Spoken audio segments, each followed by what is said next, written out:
नमस्कार, मनीषास किचनमध्ये तुमच्या सर्वांचं खूप खूप स्वागत। आज बनवूया सर्वांना आवडणारी गोड आणि खुसखुशीत अशी नारळाची बर्फी। नारळी पौर्णिमा ही जवळ येत आहे। यावेळेस रक्षाबंधनसाठी घरच्या घरीच बनवूया हा गोड पदार्थ। चला तर मग रेसिपीला सुरुवात करूया।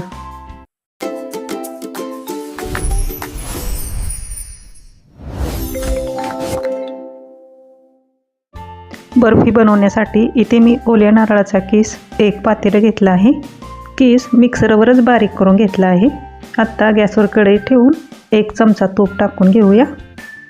तूप वितळलं की लगेचच यामध्ये नारळाचा किस टाकून घेऊया। गॅस मंद आचेवर ठेवून नारळाचा किस तुपामध्ये भाजून घेऊया। तुपामध्ये थोडा वेळ किस भाजल्यामुळे बर्फीला छान चव येते। किस जास्त वेळ भाजायचा नाही, नाहीतर आपली बर्फी लाल दिसेल। आता लगेचच अर्ध पातेलं साखर या किसामध्ये टाकून घेऊया।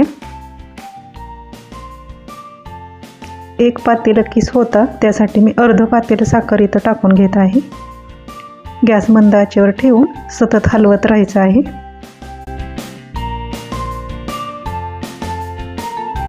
आता साखर पूर्ण विरघळून केसाला थोडंसं पाणी सुटायला लागलेलं आहे। गॅस मंद आचेवर ठेवून सतत हलवत राहायचं आहे। इथे मी नारळ फोडल्यानंतर 3-4 तासासाठी उन्हामध्ये सुकवून घेतले होते, त्यामुळे नारळाच्या किसाला जास्त पाणी सुटलेलं नाही। नारळ फोडून लगेचच बर्फी बनवायला घेतली तर नारळाच्या किसाला भरपूर पाणी सुटतं आणि बर्फीतील पाणी आटेपर्यंत आपल्याला नारळाचा किस गॅसवर मंद आचेवर हलवून घ्यावा लागतो। त्यामुळे नारळाचा किस लाल होतो आणि आपली बर्फी लाल कलरची दिसते। आता नारळाच्या किसाला आपल्या चिकटपणा आलेला आहे।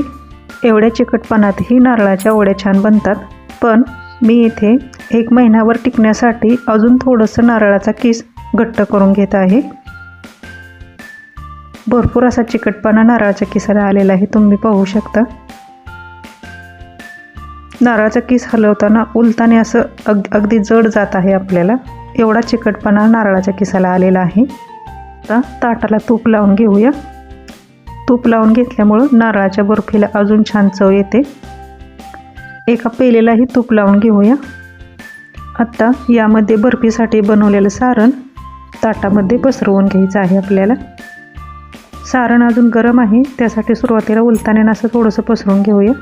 सारण गरम असतानाच आपल्याला हे व्यवस्थित थापून घ्यायचं आहे। त्यासाठी पेलेला तूप लावून घेतलं होतं आणि पेल्यानं ह्या अशा वड्या थापून घ्यायच्या आहेत। बर्फीचं सारण आपलं घट्टसर असल्यामुळं थापायला जराशी मेहनत घ्यावी लागते। बर्फी पोळत आहे आणि गरममध्येच आपल्याला ती थापून घ्यायची आहे, त्यामुळे मी असं उलतानाच्या साहाय्यानं बर्फी अशी मऊ करून घेत आहे। मला जर महिनाभर टिकणारी पक्क्या पाकाची अशी बर्फी बनवायची असेल, पहिल्यांदा कमी क्वांटिटीमध्ये बर्फी बनवून पहा। मी अजून थोड्या वेळ गॅसवर ही बर्फीचा किस हलवला असता तर बर्फी थापता आली नसती। पाहू शकता बर्फी थापणं चालू आहे, तोपर्यंतच आपलं बर्फीचं सारण सुकलेलं आहे। लगेच त्याच्या वड्या काढून घेऊया आणि बर्फी थापल्यापासून 5 मिनिटात ही बर्फी सुकून होते। बर्फीच्या वड्या काढताना सुरीऐवजी उलताण्यानं असं प्रेस करून वड्या काढल्या की वड्या छान निघतात। तुम्हाला एक वडी उचलून दाखवते, पहा वडी कशी मऊ आणि लुसलुशीत बनली आहे।